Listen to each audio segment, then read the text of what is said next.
Hi everyone, you did it. We're on step 5. We are now talking about how to create a writing routine. So you've created your idea, you have your characters mapped out, you've outlined your book, and you know your point of view. We are ready to write this book. You've got all of the foundation in place to be successful to write your manuscript. So I want to talk a little bit about how we go about actually writing the book, because a lot of people come up with ideas for books and they never make it to the step you're at, let alone to a finished manuscript. So how do you do it? It can be a very daunting task. I am a full-time teacher by day. I have a family. I have all kinds of things going on. And so I can tell you from experience, it is not always easy writing this book just because of time. It's not that you don't want to. It's not that you're a bad writer. Life is just hard. But you have to really make it a priority, and it will be worth it when you feel your book in your hands, I promise you. So I have some tips today for you on how to take this thing to the next level, and really this is talking about after this course, after your project that you're going to work on, how do you take it to the next level and actually finish the book? So a lot of different ideas and ways to approach this. For me, the way I approach it, as I said before, is that each chapter is almost like a story. That just helps me calm down. I don't feel as intimidated if I tell myself I'm writing a chapter versus if I tell myself I'm writing the book right now. So I tell myself, let's write one chapter today. I look in my outline. I've got my focus idea or event I need to happen. I sit down. I know my character well, and I literally just kind of put fingers on the keyboard and visualize my character in the scene I've set with the event or the focus idea I want to accomplish in the chapter. And then I just go. I do not worry about grammar. I do not worry about vocab choice. I write just whatever comes to mind. Your goal right now is not to write a perfect book. It's to write your book. It's to just see, can I do this? Can I write the book? Yes, you can, but I want you to prove it to yourself. So that is your goal right now. We are not being fancy. There will be time enough for that. I plan on doing another class on when you have this thing done, how do you go back and make sure it's quality writing? How do you go about editing? Things like that. But right now, we're just getting the book down. We're getting the story told to ourselves, basically.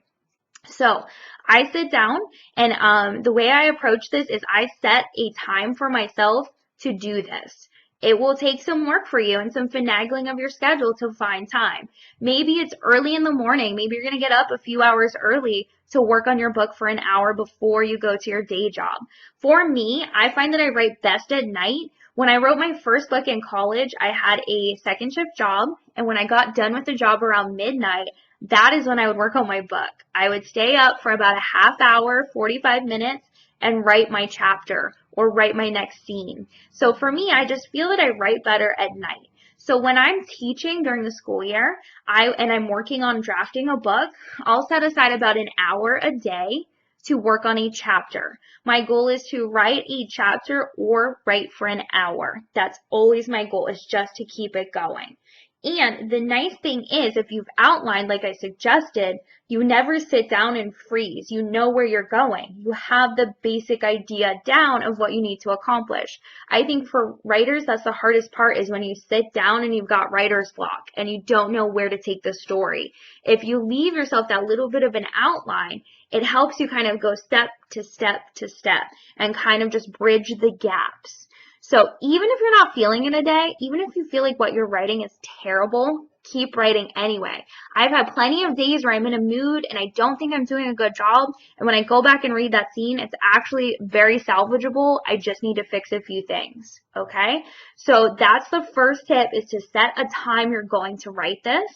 And also to treat each chapter like its own story, not to worry about the book as a whole. The second piece of advice, in order to finish this book, do not show it to anyone. I know that's hard. I know if it's going well, you're going to be excited and want to show someone. I know if it's not going well, you're going to want to vent to someone. Don't let them read it, because if they read it, you're going to get in your head and you're going to start to get self-conscious about it. I've been there so many times. I still go there, even now. So make sure you're just writing it for you to begin with. You're writing this first draft to tell yourself the story. And the last thing I want to say is to write fast. do not kind of dally around and think too much about the story at this point. Get the story down. We can clean it up later. Okay? So really, you've done the hard part. You've come up with the idea. You have the outline. Now it's just a matter of putting the words to it. You already know the story deep down. You already know your character. And if you don't quite know the story yet, if you listen to your character, they're going to tell you the story. I know that sounds super like hippie trippy, but it's true. A lot of the times when I sit at my computer, I'm not thinking. I'm literally just putting my fingers on the keyboard and letting the words flow out. If you want to see a great explanation or get some inspiration for this, I recommend going on TED Talks and checking out Elizabeth Gilbert's TED Talk about creativity and about the muse, because she really explains it in a beautiful way that will help you get inspired. So I hope this class has been really helpful. I hope that you are really just getting that ball rolling for your first book. The next video, I'm going to talk a little bit about the project, and then we'll be on our way. So if you're really enjoying this, I hope you'll share it with friends who are writers or who want to be writers, and help spread some of the knowledge if it's been helpful to you.